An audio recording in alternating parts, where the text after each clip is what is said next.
देश इस समय दिल्ली के साक्षी हत्याकांड के बाद से सहमा हुआ है। इस केस में लगातार नए नए मोड़ आ रहे हैं। साक्षी हत्याकांड में अब तक की सबसे बड़ी दिलचस्प बात निकलकर ये सामने आई है कि साहिल ने ये कत्ल साक्षी के दूसरे संबंधों की वजह से किया है। साक्षी ने अपने एक्स बॉयफ्रेंड प्रवीण से बात करना शुरू कर दिया था और साहिल को ये बात पसंद नहीं थी। इसी बीच बताया जा रहा है कि दिल्ली के शाहबाद डेरी इलाके में 16 साल की साक्षी की हत्या से एक दिन पहले साहिल ने उसे कई बार फोन किया था। उसने मोबाइल और व्हाट्सएप दोनों पर कॉल किया था। वहीं साक्षी की पोस्टमार्टम रिपोर्ट सामने आई है, जिसमें कई चौंकाने वाली बातें निकलकर सामने आई है। बताया जा रहा है कि साक्षी की पोस्टमार्टम रिपोर्ट में दिल को झकझोर देने वाली बातों का खुलासा हुआ है। यह भी बताया जा रहा है कि चाकू के वार से साक्षी के कई अंग बुरी तरह से चोटिल हुए थे। खोपड़ी कई जगह से टूट गई थी। शनिवार की शाम करीब 3:30 बजे एक कॉल की थी, जिस पर 40 मिनट तक बात होती रही। जांचकर्ता सूत्रों के अनुसार साहिल बेताब था और साक्षी के साथ फिर से रिलेशनशिप शुरू करना चाहता था।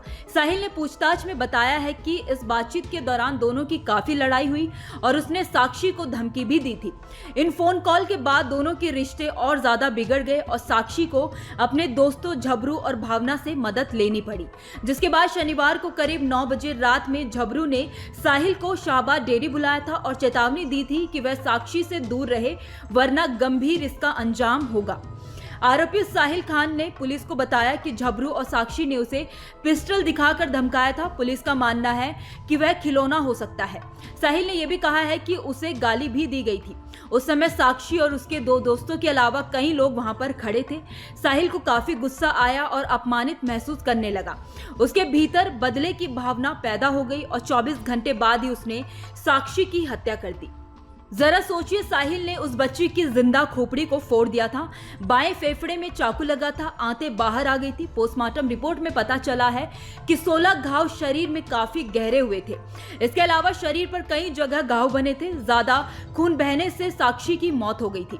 11 घाव ऐसे थे जो उसके महत्वपूर्ण अंगों पर लगे थे और उससे मौत हो गई। रिपोर्ट के मुताबिक उसका बायां फेफड़ा बुरी तरह से चोटिल हुआ था और आंतें शरीर से बाहर आ गई थी। पेट के नीचे गहरा घाव बना हुआ था। वहीं बताया जा रहा है कि साक्षी अनुसूचित समुदाय की थी, इसलिए केस में अब SC/ST एक्ट भी इस केस में लगाया जाएगा। अब शायद 3 जून के बाद पुलिस को साहिल की हिरासत बढ़ाने की जरूरत ना पड़े। पुलिस ने साहिल के उस दोस्त से भी पूछताछ की जो CCTV में उस रात कुछ देर पहले बात करते हुए दिखा था। 20 साल के साहिल ने जिस चाकू से हत्या की थी उसे भी पुलिस ने बरामद कर लिया है।